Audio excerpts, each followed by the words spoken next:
Happy good evening, students. Okay, and in this video, we shall know about the new chapter, and this new chapter is tense. Okay, so हम लोग देखेंगे इस new chapter में एक जो कि बहुत ही इम्पोर्टेंट चैप्टर होता है इंग्लिश ग्रामर का, और वो है टेंस. ठीक है, तो इस चैप्टर के बारे में हम लोग जानेंगे. सबसे पहले इसके डेफिनेशंस के बारे में. ओके, जैसे tense is the study of forms of the verbs.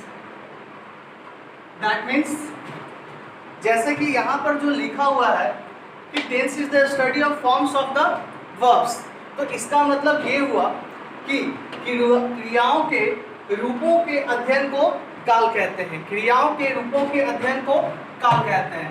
That means कि टेंस उसे हम कहेंगे the study of forms of the verbs. ठीक है,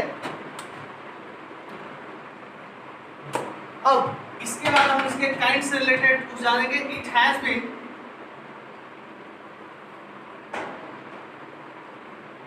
divided into 3 classes.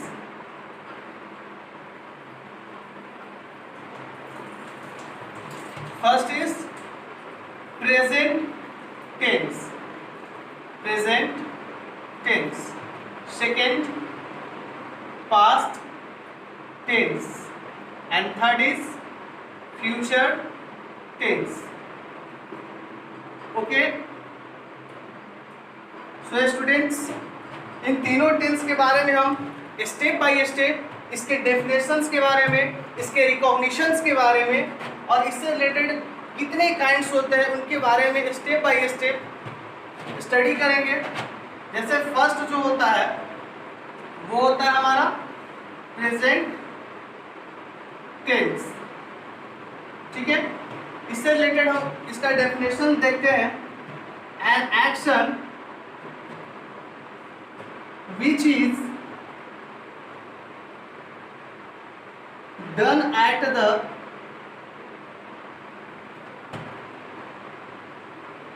Present time is called present tense. Is called present tense. That means कि वह कार्य जो वर्तमान समय में किया जाता है, वह कार्य जो वर्तमान समय में किया जाता है. रिकॉग्निशंस के बारे में. ओके, तो देखेंगे जो प्रेजेंट टेंस का रिकॉग्निशन होता है वो होता है the Hindi sentences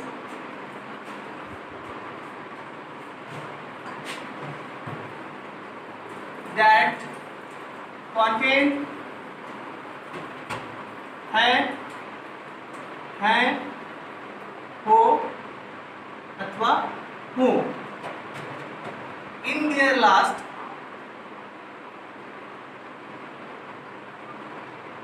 is known to be in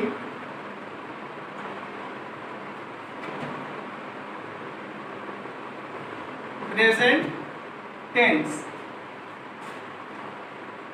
Okay, that means कि हिंदी का वह वाक्य जिसके अंत में है, हो अथवा हो, इन चारों में से कोई भी अगर आ जाता है हिंदी वाक्य के अंत में, तो वह वाक्य जो होता है वो प्रेजेंट टेंस में जाना जाता है. ठीक है, अब इससे रिलेटेड आप एग्जाम्पल पर फोकस करेंगे. जैसे फर्स्ट अगर एग्जाम्पल देखा जाए, जैसे वह यहाँ हमेशा आता है. ठीक है, सेकेंड एग्जाम्पल, वे लोग तुम्हें पढ़ा रहे हैं.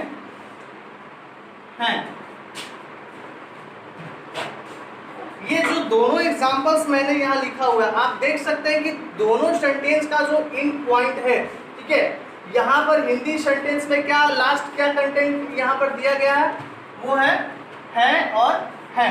तो इन दोनों से क्या पता चल जा रहा है कि ये दोनों वाक्य है किस टेंस में है, प्रेजेंट टेंस में दिया गया है। ठीक है, अब इससे रिलेटेड मैं और भी कुछ एग्जांपल्स बता सकता हूँ जो जिसका अंत हो से हो या ऊ से हो। तो अगर इससे एग्जांपल्स होता है तो वो भी क्या कहलाएगा, प्रेजेंट टेंस में जाना जाएगा। ठीक है, अब इसे हम ट्रांसलेट करेंगे तो क्या बन सकता है कि comes here, sorry, he always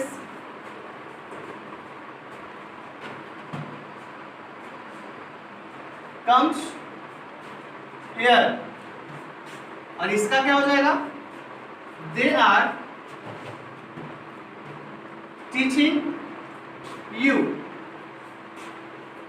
they are teaching you। तो इतना आप जान लेने के बाद स्टूडेंट्स, इसके बाद जो हमारा अगला टॉपिक होगा वो प्रेजेंट टेंस को काइंड्स के बारे में होगा। ठीक है, so here it has 4 types. इसके कितने टाइप्स होते हैं, 4। तो देखिए पहला जो होता है उसे क्या कहते हैं, प्रेजेंट इंडेफिनिट टेंस। जो हमारा सेकेंड होगा वो क्या होगा, present continuous tense. Third is present perfect tense.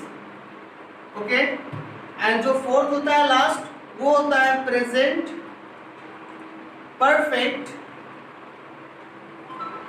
Continuous tense.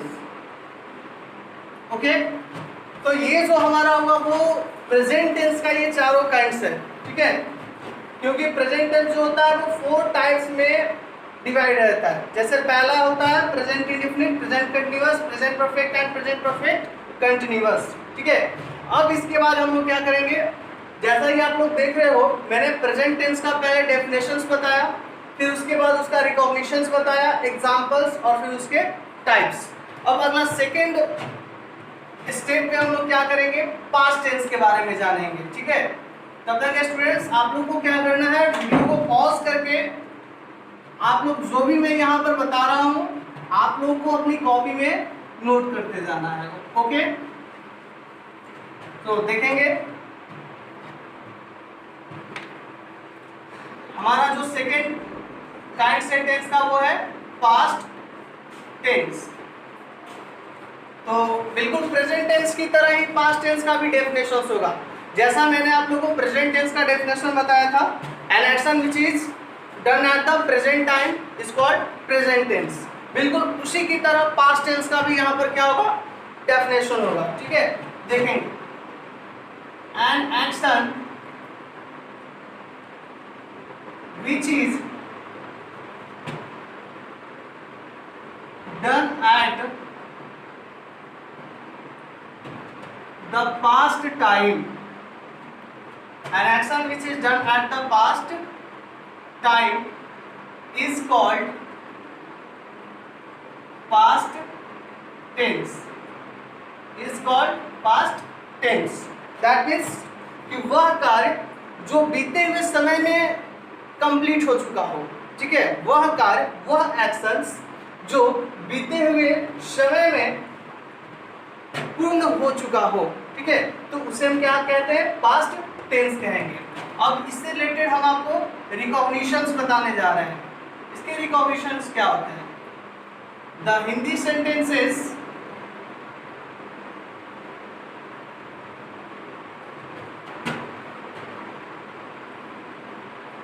that contain था, थी, थे in their last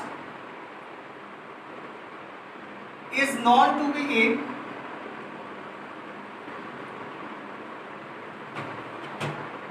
past tense। that means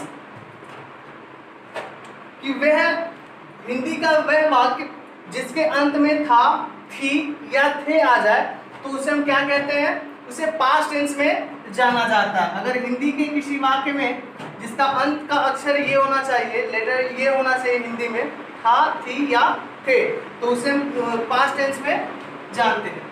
अब इससे रिलेटेड जो एग्जांपल होगा, सपोजिंग वह यहाँ नहीं आया था, वह यहाँ नहीं आया था, ये हमारा फर्स्ट एग्जांपल हुआ। सेकेंड एग्जांपल, तुम कहाँ गए थे।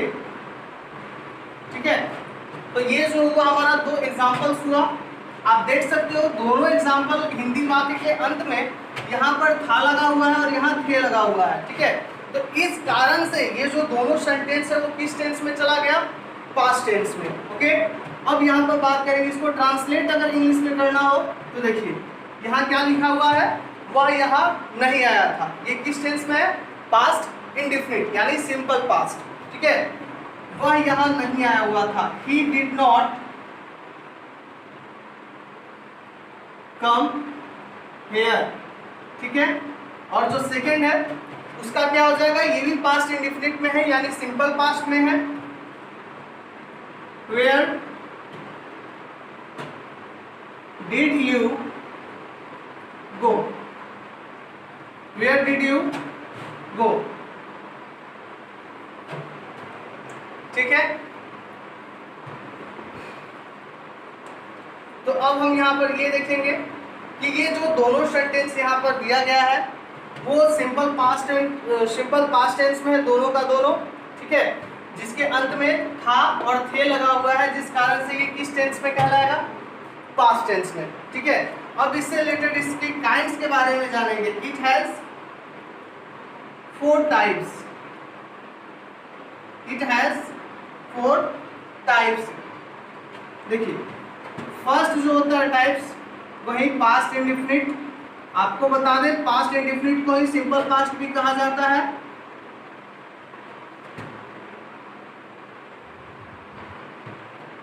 Second, past continuous.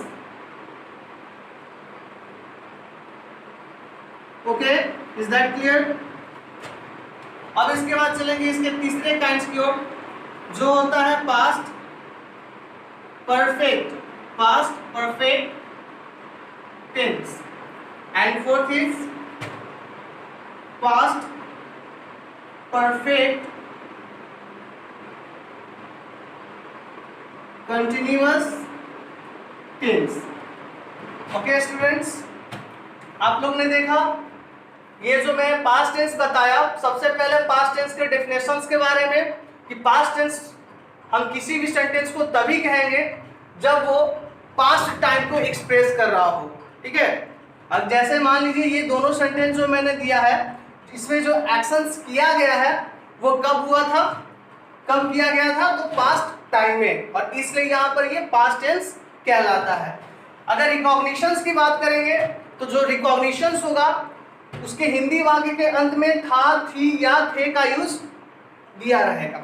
ठीक है, जैसे देखिए यहाँ था लगा हुआ और यहाँ पर थे लगा हुआ है, इन दोनों सिचुएशंस में यहाँ पर ये किस टेंस को एक्सप्रेस कर रहा है, तो पास्ट टेंस को एक्सप्रेस कर रहा है। ठीक है, अब जो हमारा लास्ट पॉइंट था वो था इसके टाइप्स के बारे में। इन चारों टाइप्स को मैंने यहाँ पर एक्सप्लेन कर दिया है, जैसा कि पहला हो गया past indefinite, second is past continuous, third past perfect and fourth past perfect continuous. ठीक है, अब इसके बाद स्टूडेंट्स हमारा टेंस का जो तीसरा काइंड हो जाता है वो होता है फ्यूचर टेंस। ठीक है, उसके बारे में हम जानेंगे।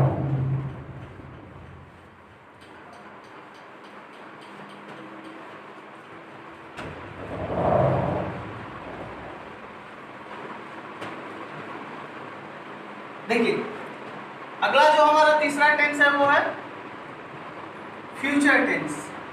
ओके, फ्यूचर टेंस, इसके बारे में देखेंगे। सबसे पहले इसके डेफिनेशंस को जानेंगे, बिल्कुल उसी तरीके से जैसे मैंने प्रेजेंट और पास्ट को बताया था। वैसे ही फ्यूचर का भी होगा, ठीक है। N action which is done at the future time is called future tense. Okay, that means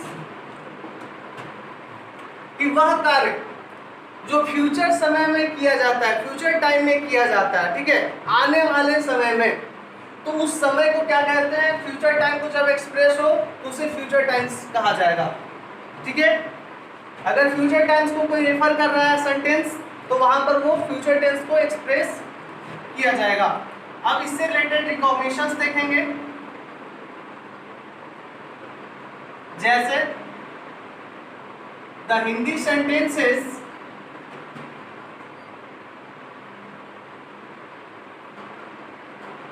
that contain the, ge, gi in their last is known to be in future tense. Okay, so हम यहाँ पर देखेंगे कि जो भी यहाँ पर recognition में मैंने बताया हुआ है वो 3 मेन पॉइंट क्या है, गा, गे एंड गी। दैट मीन्स कि अगर हिंदी के वाक्य के अंत में अगर आपको ये अक्षर दिखता है गा, गे अथवा गी, दैट मीन्स कि वो जो सेंटेंस है वो फ्यूचर टेंस को क्या कर रहा है, रेफर कर रहा है, ठीक है। तो इससे रिलेटेड एग्जांपल्स देखेंगे, जैसे हम लोग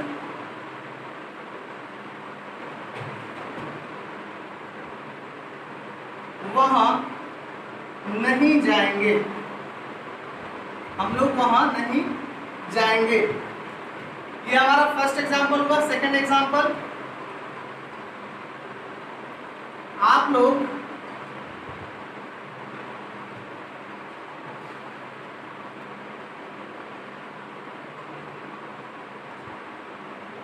उसे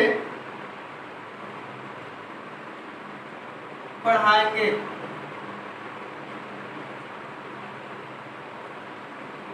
ठीक है। देखिए जो दोनों एग्जांपल आया हुआ है, जिसके अंत में, दोनों के अंत में यहाँ पर लगा हुआ है गे, दैट मीन्स कि ये जो दोनों सेंटेंस है वो फ्यूचर टेंस को क्या कर रहा है, रेफर कर रहा है, फ्यूचर टेंस को एक्सप्रेस कर रहा है, ठीक है। और अब इसे हम अगर इंग्लिश में बनाते हैं, ट्रांसलेट करते हैं, ट्रांसलेट इनटू इंग्लिश, तो इसका हो जाएगा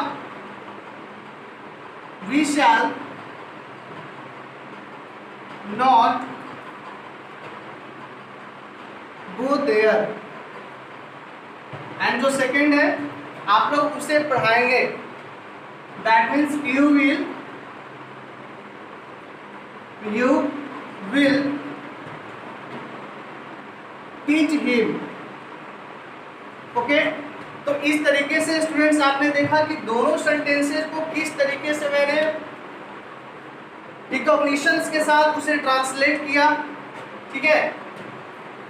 तो इससे रिलेटेड बहुत सारे सेंटेंसेस बन सकते हैं फ्यूचर टेंस में, जैसे तुम खाना खाओगे, ठीक है, या फिर वह यहाँ आएगा, तुम वहाँ नहीं जाओगी। तो जब भी ऐसा कोई सेंटेंस मिले जिसके अंत में गा, गे अथवा गी लगा हो, दैट मीन्स कि वो सेंटेंस फ्यूचर टेंस को क्या कर रहा है, रेफर कर रहा है, ठीक है। अब इसके बाद हम देखेंगे इसके टाइप्स को लेकर। इट हैज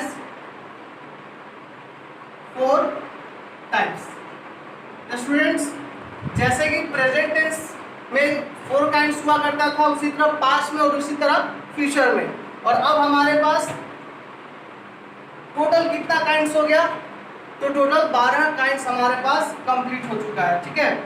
अब देखेंगे यहाँ पर पहला जो हमारा होता है वो फ्यूचर इंडेफिनिट टेंस, ठीक है। सेकेंड होता है future perfect, future continuous tense, third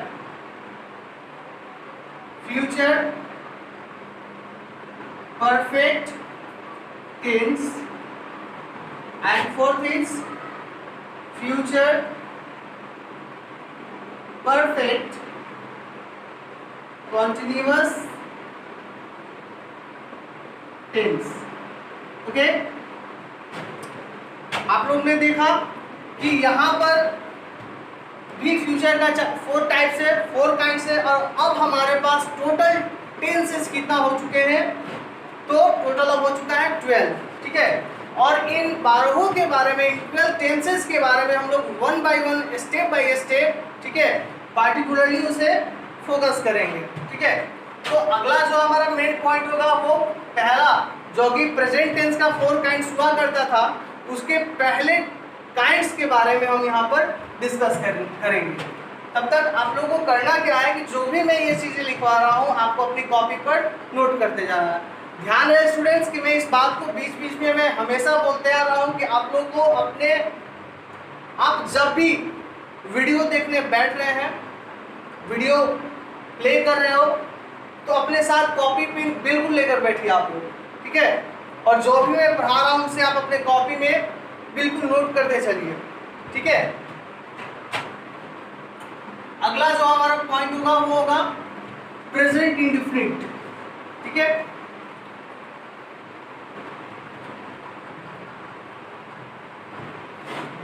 मैं आपको बता दूं बाबू कि टेंस एक ग्रामर का ऐसा चैप्टर है जो कि मैक्सिमम चैप्टर्स को अपने अंदर इंक्लूड कर लेता है।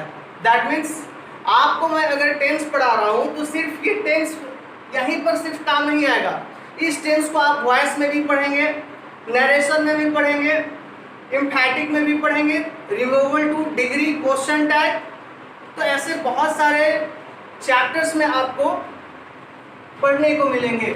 तो पहला जो कि हमारा कौन सा टेंस हुआ, प्रेजेंट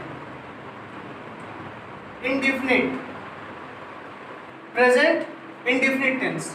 ठीक है, तो अब हम लोग क्या जानेंगे कि जैसा कि ये जो प्रेजेंट टेंस का फर्स्ट काइंड हुआ प्रेजेंट इंडेफिनिट टेंस, तो फर्स्टली अब हम इसके बारे में देखेंगे, इसके रिकॉग्निशंस के बारे में। इसको अगर कोई सेंटेंस हिंदी में दिया रहता है तो उसका पहचान कैसे होगा। ठीक है, देखिए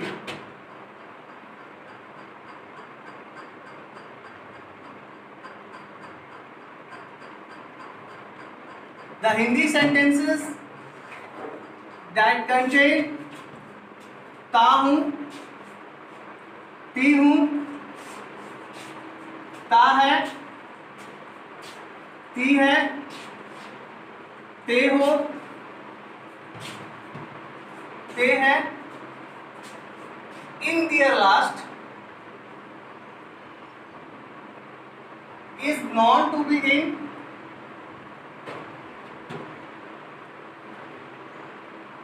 present indefinite tense।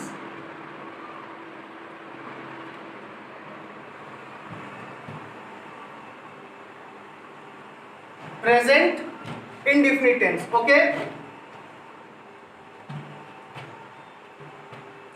तो अब हम लोग फोकस करेंगे इसके एग्जांपल्स को लेकर। जैसे एग्जांपल में मान लीजिए वे लोग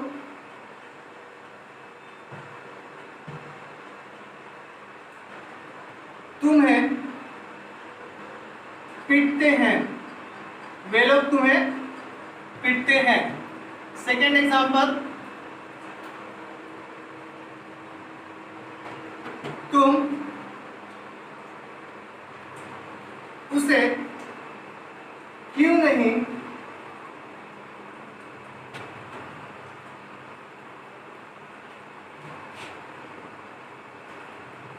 समझाते हो। तुम उसे क्यों नहीं समझाते हो। ये जो दोनों सेंटेंस है आप देख सकते हो कि दोनों सेंटेंस के अंत में पहले वाले में ते है लगा हुआ है, सेकंड वाले में ते हो लगा हुआ है। तो ये जो दोनों सेंटेंस है इनके अंत में ते है और ते हो लगा हुआ है। तो जब भी ऐसा कोई हिंदी का वाक्य होगा जिसके अंत में ता हूं, ती हूं, ता है, ती है, ते हो, या ते हैं लगा रहे तो वह वाक्य प्रेजेंट इंडेफिनिट टेंस में जाना जाता है। ठीक है, अब हम आपको थोड़ा सा बैक में लेकर चलते हैं। दैट मीन्स कि मैंने जो पहला चैप्टर पढ़ाया था सेंटेंस, आपको याद होगा कि सेंटेंस में मैंने बताया था असर्टिव सेंटेंस और इंट्रोगेटिव सेंटेंस के बारे में। तो पूरे टेंस में हम लोगों को क्या करना है कि हमारे पास असर्टिव सेंटेंस और इंट्रोगेटिव सेंटेंस का स्ट्रक्चर होना चाहिए। हमारे पास असर्टिव सेंटेंस और इंट्रोगेटिव सेंटेंस का स्ट्रक्चर होना चाहिए कि ताकि हम उसे इंग्लिश में ट्रांसलेट कर सकें। ठीक है, तो स्ट्रक्चर पर ध्यान देंगे। जो हमारा स्ट्रक्चर फर्स्ट होगा वो असर्टिव सेंटेंस को रिक्वायर करेगा, असर्टिव सेंटेंस के बारे में वो बताएगा। तो पहले हमें क्या यूज करना है, सब्जेक्ट। सब्जेक्ट यूज करने के बाद अब हमें यूज करना है V1 या V5 एंड इसके बाद ऑब्जेक्ट। तो ये जो हमारा स्ट्रक्चर है वो किस सेंटेंस को बता रहा है, असर्टिव। ठीक है, सेकंड, जो सेकंड स्ट्रक्चर होगा उसमें हम स्ट्रक्चर बनाएंगे subject plus do oblique does plus not plus V1 plus object. ठीक है, तो ये जो सेकंड वाला जो होगा वो किस सेंटेंस को रिक्वायर करेगा, तो निगेटिव सेंटेंस को वो एक्सप्लेन करेगा। ठीक है, इसके बाद हमारा जो थर्ड स्ट्रक्चर होता है वो पहले एक्सुलरी वर्ब आ जाएगा। ध्यान है, मैंने सेंटेंस चैप्टर में आपको एक्सुलरी वर्ब भी बताया था जिसमें आता है डू डज। ठीक है, तो प्रेजेंट इंडेफिनिट की बात करेंगे तो प्रेजेंट इंडेफिनिट में एक्सुलरी वर्ब क्या होता है, डू डज होता है। ठीक है, तो सी वाला स्ट्रक्चर पर ध्यान देंगे। पहले डू डज लिखेंगे, इसके बाद सब्जेक्ट, फिर इसके बाद ब्रैकेट में not, after that V1 object और फिर क्वेश्चन मार्क। और ये जो हमारा स्ट्रक्चर बनकर तैयार हुआ है, कंप्लीट हुआ है, ये स्ट्रक्चर येस नो क्वेश्चंस को रेफर करता है। ठीक है, येस नो क्वेश्चन। तो आपको ध्यान देना है कि ये तीनों जो है, पहला वाला असर्टिव, सेकंड निगेटिव और third yes no question. D वाले में देखेंगे पहले WH वर्ड यूज करना है, इसके बाद डू या डज, फिर सब्जेक्ट, इसके बाद ब्रैकेट में नॉट रहेगा plus V1 plus object plus question mark और ब्रैकेट में ये कौन सा सेंटेंस रहेगा, WH क्वेश्चन। ठीक है स्टूडेंट्स, इज दैट क्लियर? आप लोग ध्यान से समझते चलिएगा जो मैं बता रहा हूँ, क्योंकि अगर आप इस चीज को भली भांति नहीं समझ पाएंगे तो फिर आप हिंदी से इंग्लिश में आप किसी भी सेंटेंस को ट्रांसलेट नहीं कर पाएंगे। तो समझना बहुत ही इंपॉर्टेंट है। ओके, तो देखिए यहाँ पर हम ये जानेंगे कि इन चारों टाइप ऑफ सेंटेंस में सबसे जो इंपॉर्टेंट पॉइंट है वो V1 V5 है और डू डज है। ठीक है, यानी कि जब भी हम देख रहे हैं असर्टिव सेंटेंस में हमें हमेशा ध्यान रखना है कि जब भी प्रेजेंट इंडेफिनिट की बात करेंगे तो V1 V5 का जो यूज होता है वो सिर्फ असर्टिव में होता है। दैट मीन्स V5 का जो यूज होगा वो सिर्फ असर्टिव में यूज होगा। बाकी किसी भी सेंटेंस में आप देख लीजिए V1 का यूज हुआ है। ओके, किसी भी सेंटेंस में आप देख लीजिए, निगेटिव हो, येस नो हो या WH हो, तीनों में V1 यूज हुआ है। और इन तीनों में V1 का यूज करने का क्या रीजन है, क्योंकि इसमें एक्सुलरी वर्ब क्या लग चुका है, डू या डज। आप देख सकते हो निगेटिव सेंटेंस में भी एक्सुलरी वर्ब आ गया है, डू डज, येस नो में भी एंड WH क्वेश्चन में भी। ठीक है, तो इस तरीके से हमें यहाँ पर यूज करना है। अब जो सबसे मेन इंपॉर्टेंट थिंग हो जाता है वो ये कि आपको कब V1 V5 का यूज करना है और कब डू डज का यूज करना है। ठीक है, तो यहाँ पर मैं आपको बता दूं, यहाँ मैं ब्रैकेट में आपको लिख देता हूँ कि कब डू का यूज करना है, कब V1 V5 का और कब डज का यूज करना है। ठीक है, देखिए जब V1 की बात करेंगे तो V1 का यूज होता है I के साथ, V के साथ, U के साथ, दे के साथ। ठीक है, या फिर कोई प्लूरल नाउन हो। और जो V5 होगा वो ही, सी, इट या सिंगुलर नाउन के साथ। ठीक है, इस तरह से V1 V5 को देखेंगे। लेकिन अब बात करेंगे डू डज का। तो डू डज भी होता है वो V1 को इक्वाल करता है डू के साथ। ठीक है, मैं यहीं पर डू भी लिख दे रहा हूं और V5 के साथ ही मैं डज भी लिख दे रहा हूं। ठीक है, V5 के साथ में डज लिख दे रहा हूं। यानी V1 और डू का यूज कब करना है? जब सब्जेक्ट हमारा क्या होना चाहिए? I, we, you, they and plural noun. और V5 एंड डज का यूज कब करना है? जब हमारा सब्जेक्ट ही, सी, इट या कोई सिंगुलर नाउन हो तब करना है। ठीक है, अब यहाँ पर देखिए मैंने यहाँ पर दो सेंटेंस बनाया है। ठीक है, आप बताइए कि पहला वाला जो सेंटेंस है वो असर्टिव है, निगेटिव है, येस नो है या डब्ल्यूएस क्वेश्चन है? तो ऑफ कोर्स ये पहला वाला जो सेंटेंस है वो यहाँ पर तो अफर्मेटिव आप इसे कह सकते हैं।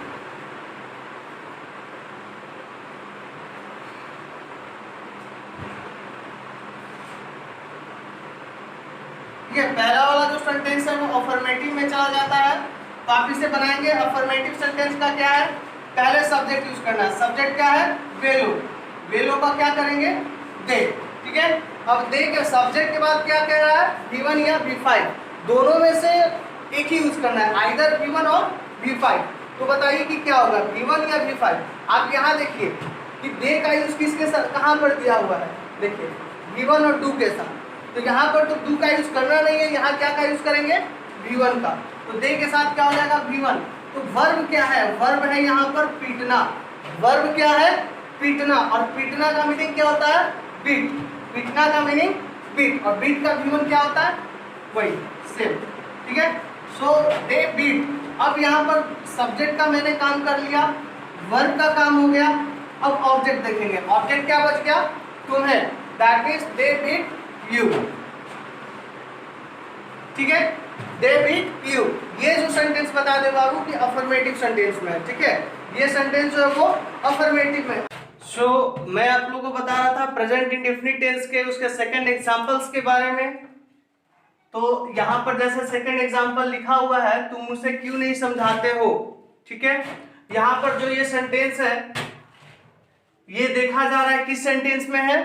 तो ये यहाँ पर WH वर्ड क्वेश्चन में है। ठीक है, और जैसा कि प्रेजेंट इंडेफिनिट का चारों स्ट्रक्चर बताया हूं, उनमें से जो लास्ट स्ट्रक्चर है उसको फॉलो करते हुए हम इसे इंग्लिश में ट्रांसलेट करेंगे। तो फर्स्टली हमें क्या करना है? यहाँ पर जो WH वर्ड वाई लिखना है। ठीक है, एंड यहाँ पर टेंस के अकॉर्डिंग और सब्जेक्ट के अकॉर्डिंग एक्सुलेटिव वर्ब्स को पुट करना पड़ेगा। तो यू के अकॉर्डिंग यहाँ पर क्या हो जाएगा? डू। बिकॉज कि जो प्रेजेंट इंडेफिनिट टेंस होता है इसका हेल्पिंग वर्ब्स यानी कि एक्सुलेटिव वर्ब्स क्या होता है? डू या does. And according to the subject यानी यू के अनुसार यहाँ पर क्या हो जाएगा? डू। अब इसके बाद आता है सब्जेक्ट लिखा जाता है। ठीक है, व्हाई डू यू। ठीक है, आप देख रहे हैं यहाँ पर सेंटेंस में नहीं दिया हुआ है, दैट मीन्स कि यहाँ पर नॉट को लिखा जाना कंपल्सरी है। अब इसके बाद क्या करेंगे? Why do you not. और समझाना का मीनिंग क्या होता है? एक्सप्लेन। और उसे, जो कि ये क्या है? ऑब्जेक्ट है, और यहाँ पर क्या हो जाएगा? हिम। ठीक है, why do you not explain him. तो इस तरह से देखना आप लोगों ने कि इस वीडियो में मैंने पूरे टेंस को और साथ ही साथ एक ऐसा जो पार्टिकुलर टेंस होता है प्रेजेंट इंडेफिनिट, इसको भी मैंने यहाँ पर डिस्कस किया आप लोग के साथ। And students, if you really like my videos then please subscribe my channel, okay, and you can also give your opinions, give your advices in my comment box, okay. So thank you so much students, okay, goodbye.